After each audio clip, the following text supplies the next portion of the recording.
Hello everyone, welcome to my new ব্লগটা যদিও বা অনেক দিন আগেই করা, পোস্ট করতে অনেকটাই লেট হয়ে গেছে। আর অ্যাজ ইউজুয়াল আমি অনেকটা লেটই ছিলাম। যাই হোক, আমরা ফার্স্ট গিয়েছিলাম বিশালে, ওখান থেকে গিফটটা কেনার ছিল। আমরা এমনিও লেট, তার মধ্যে আমাদের গিফটটাও কেনা ছিল না। যাই হোক, আমরা তাড়াতাড়ি করে গিফটটা কিনে নিয়ে চলে যাব আমাদের লোকেশানে। গিফটটা পছন্দ করতে করতেও অনেকটাই লেট হয়ে গেছিলো, যেতেও তার জন্য লেট হয়ে গেছিলো। আর আজকে আমাদের লোকেশনটা প্রায় অনেকটাই দূরে, ওই জন্য তাড়াতাড়ি করে কিনে নিয়ে আমরা বেরিয়ে গেছিলাম ওখান থেকে। আর আজকে আমাদের লোকেশন হলো বৈদিক ভিলেজ।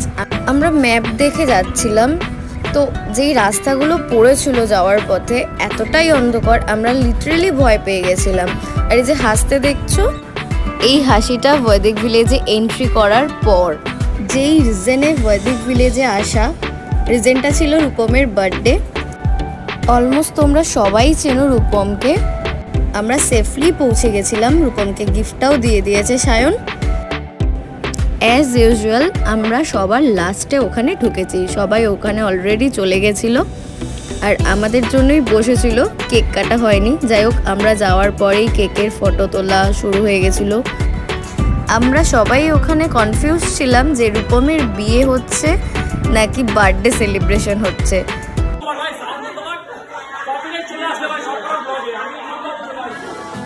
বিয়ে আর বার্থডের কনফিউশনে সবাই সানাই চালিয়ে দিয়েছিল।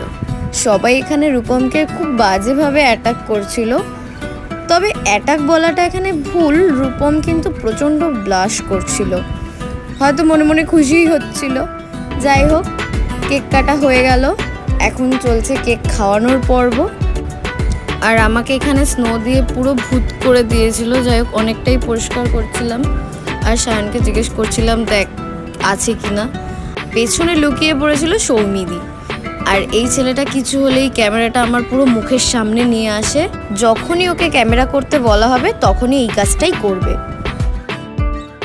তারপরে চলে আসলাম মূল পর্বে।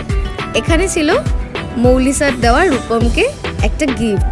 সেই গিফটটা খুলতে খুলতে অনেকটাই টাইম লেগে যায়, আমি এখানে ক্লিপটা শর্ট করে দিয়েছি। তো মৌলি স্যার রূপমকে একটা আংটি দিয়েছিল। রূপম যে কি পরিমাণ ব্লাশ করছিল সেদিনকে,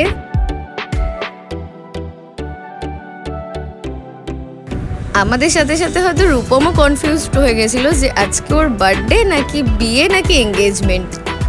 তারপর শেষমেশ রূপমের হাতে যে আংটিটা ছিল সেই আংটিটা খুলে মৌলিসাকে পরিয়ে দিল।